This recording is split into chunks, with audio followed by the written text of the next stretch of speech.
প্রথমবারের মতো নিরাপত্তা সপ্তাহ উদযাপন করছে চট্টগ্রাম বন্দর কর্তৃপক্ষ। এই কর্মসূচির মূল লক্ষ্য সুষ্ঠু ও নিরাপদ অপারেশনের মাধ্যমে দেশের অর্থনীতির চাকা সচল রাখা এবং সমৃদ্ধ বন্দর উপহার দেয়া।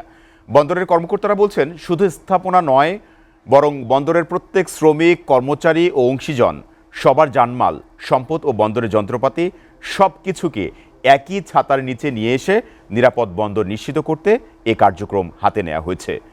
চট্টগ্রাম থেকে মৃন্ময় বিশ্বাসের প্রতিবেদন। দেশের আন্তর্জাতিক বাণিজ্যে প্রায় 92% এবং কন্টেইনারের 98% পরিচালনা করে চট্টগ্রাম বন্দর।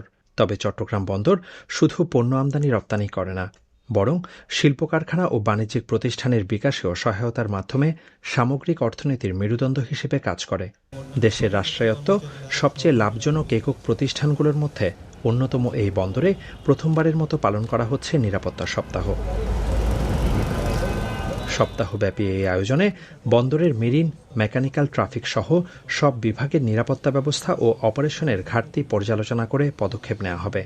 সেই সঙ্গে সপ্তাহব্যাপী বিভিন্ন ধরনের মহড়া ও অনুশীলন কার্যক্রমের মাধ্যমে বিশ্বে নিরাপদ বন্দর হিসেবে চট্টগ্রাম বন্দরের সুনাম বজায় রেখে উৎপাদনশীলতা আরও বাড়াতে নজর দেওয়া হবে। চট্টগ্রাম বন্দরে আমাদের কর্মকর্তা, কর্মচারী, শ্রমিক, আমাদের যারা অংশীজন আছেন তাদের শ্রমিক, আমাদের সাথে এই অংশীজনদের সাথে যারা কাজ করছেন, এটা টোটালটা মিলে একটা বড় ইকোসিস্টেম চট্টগ্রাম বন্দরকে ঘিরে কাজ করে এবং এর সব কিছু ঠিকমতো কাজ করবে যদি আমাদের নিরাপত্তা ব্যবস্থা ঠিক থাকে। এছাড়া যে কোনো প্রাকৃতিক দুর্যোগ বা মনুষ্যসৃষ্ট দুর্ঘটনায় প্রত্যেকটি বিভাগের কার্যকর সমন্বয়ের মাধ্যমে কিভাবে সংকট উত্তরণ করা যায় সেটি নিশ্চিত করা হবে।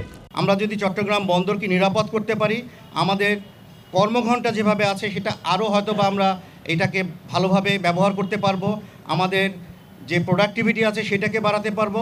পাশাপাশি আমাদের সাথে যারা কাজ করেন প্রত্যেকের নিরাপত্তা নিশ্চিত হলে আমাদের প্রত্যেকের পরিবার নিরাপদ থাকবে। বন্দরের সার্বিক সুবিধা বাড়লে, আধুনিকায়ন, প্রযুক্তি ব্যবহার ও দুর্নীতি প্রতিরোধ করা গেলে চট্টগ্রাম বন্দর এবং এর সংশ্লিষ্ট অন্যান্য বন্দর ও টার্মিনালের মাধ্যমে এটি অর্থনৈতিক ক্ষেত্রে নেতৃত্বস্থানীয় ভূমিকা রাখবে বলে মনে করছে সংশ্লিষ্টরা। মৃন্ময় বিশ্বাস, এসএটিভি, চট্টগ্রাম।